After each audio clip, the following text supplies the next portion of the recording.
So what do you think matters most for growth? You've had loads of lectures and people have said it over and over, so what do you guys think matters most for growth? Someone give me an answer. Great product. Great product, I agree, great product. What does great product lead to? Customers. Customers. And what do you need those customers to do? Spread the word. Spread the word. Someone said stay on your site. Someone said that. That's it, retention. Retention is the single most important thing for growth. Now, we have an awesome growth team at Facebook, and I'm super proud to work on it. But the truth of the matter is we have a fantastic product. But getting to work on growth at Facebook is a massive privilege because we're promoting something that everyone in the world really wants to use, which is absolutely incredible. If we can get people on and get them ramped up, they stick on Facebook. So many times, like I've advised multiple startups, my favorite was working with Airbnb, but I've worked with Coursera, I've worked with other ones that haven't done as well as those guys. But the one thing that is true over and over and over again is if you look at this curve, percent monthly active versus number of days from acquisition, if you end up with a retention curve that asymptotes to a line parallel to the x-axis, you have a viable business and you have product market fit for some subset of market.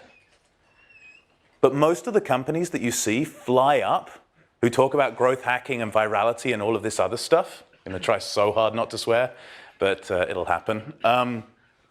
Their retention curve slopes down towards the x-axis and in the end intercepts the x-axis. Now, when I show this chart to most people, they say that's all well and good. You had 1 million people a day in terms of growth when you started the growth team at Facebook, or you were at 50 million users. You had a lot of people joining the site, so you had a ton of data to do this. We use this same methodology for our B2B growth. Getting people to sign up as self-service advertisers, we used this analysis to understand how much growth we were going to have in that market as well. And in that place, when I joined Facebook, the product was 3 days old.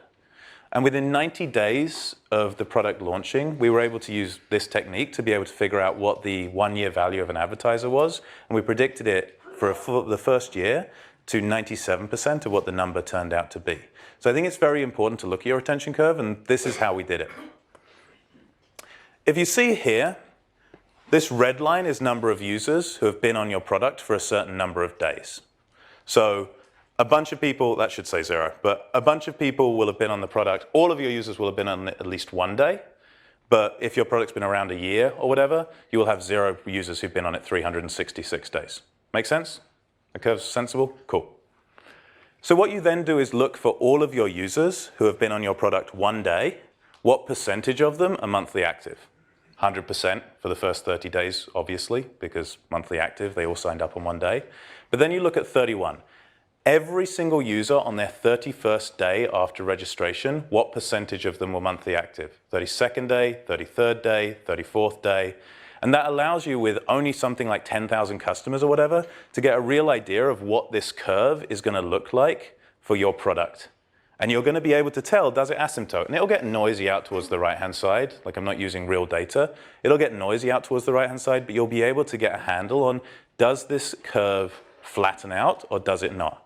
If it doesn't flatten out, don't go and do growth tactics. Don't go and do virality. Don't hire a growth hacker. Focus on getting product market fit. Because in the end, as Sam said at the beginning of this course, idea, product, team, execution. If you don't have a great product, there's no point executing well on growing it because it won't grow. Number one problem I've seen inside Facebook for new products, number one problem I've seen for startups I've advised has been they don't actually have product market fit when they think they do.